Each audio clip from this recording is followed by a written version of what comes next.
Where's your business in 2015?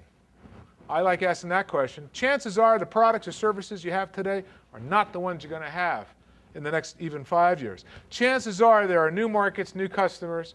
There are new challenges and opportunities. And certainly your competition today is not going to be your competition maybe next week, next month. So again, these are questions you might take away and kind of do your own kind of futures audit of your organization or your industry and say, well, how can we fit into this? Well, let's turn a little bit to the kind of agility that you'll need to be a better innovator.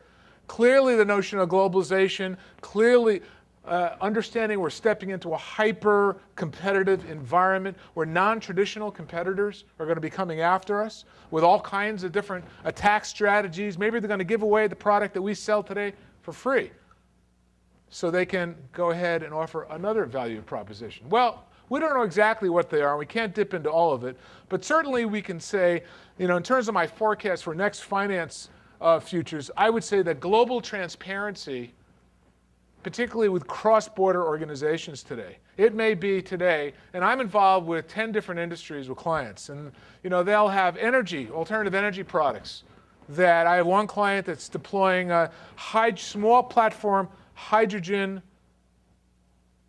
enablements for shopping centers throughout the world. Well, half the components are made in 30 different countries, and the markets are maybe outside of where they even have a relationship. So they had to create a new kind of way to think about how they're going to manage cross-border assets, cross-border penetration, which means, of course, for every one of those assets, there has to be a financial piece.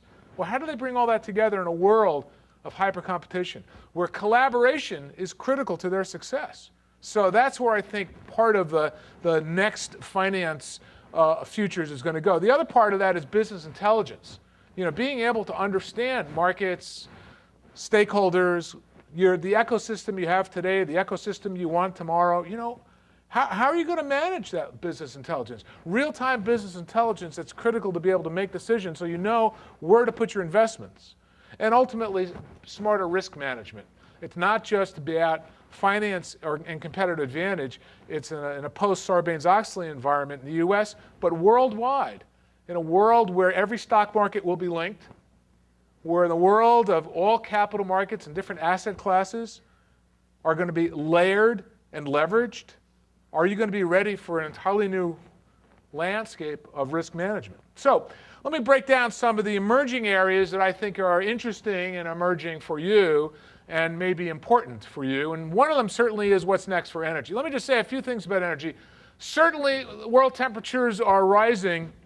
The world is getting warmer, whether it's totally man-made or nature is not the question anymore. The only question, of course, is are you ready for it? What is your strategy for a warming world? What is your strategy for dealing with clearly a huge consumer shift from almost over the past 36 months, I would say, from fairly unaware, not interested, to a world of you better be doing something green or you're going to pay at the cash register. You better be doing something green in terms of dealing with your pollution and your footprint, your carbon footprint, or you'll pay in the marketplace. So all of a sudden now, I would say the awareness of our top, I would say out of our last survey of global CEOs in the Fortune 1000, we had about a 250% uptick, meaning an uptrend in awareness about integrating green strategies from the boardroom right down to the products. We've even had 2 or 3 major product lines and service lines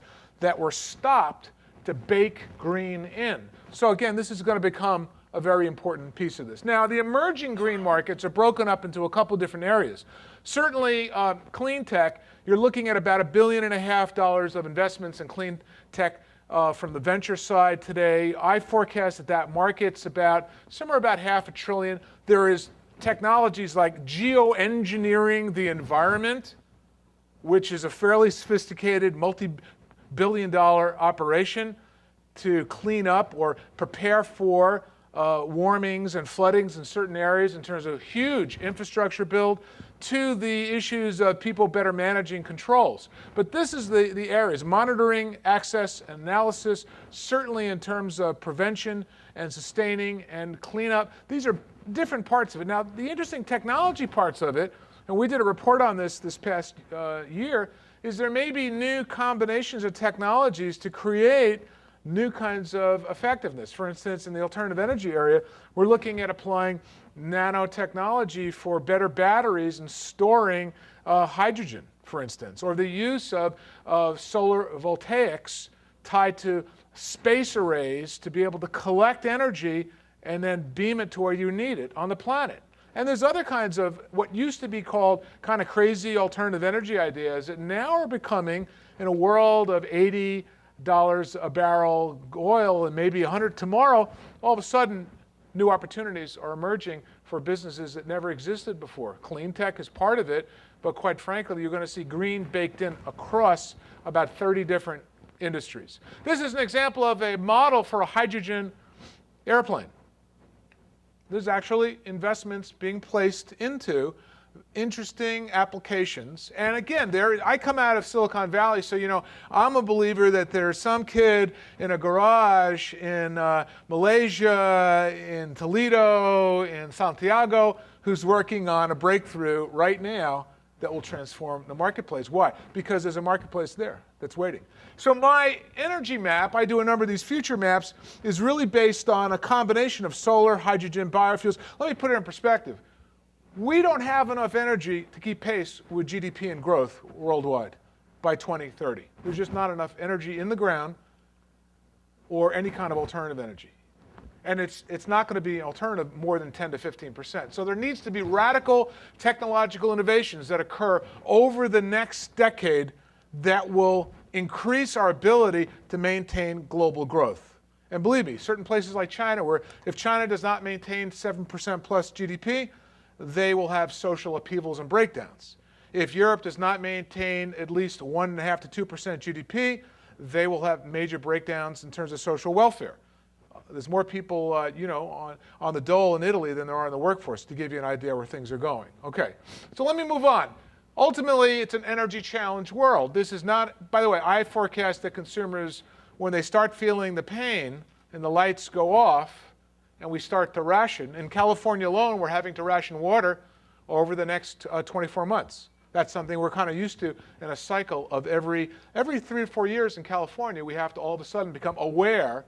Actually, the water department in California is now spending $8 million to make us aware of how we need to ration and deal with water. Now take that model out for the US, take the model out for the world. So that's going to change dramatically, that awareness.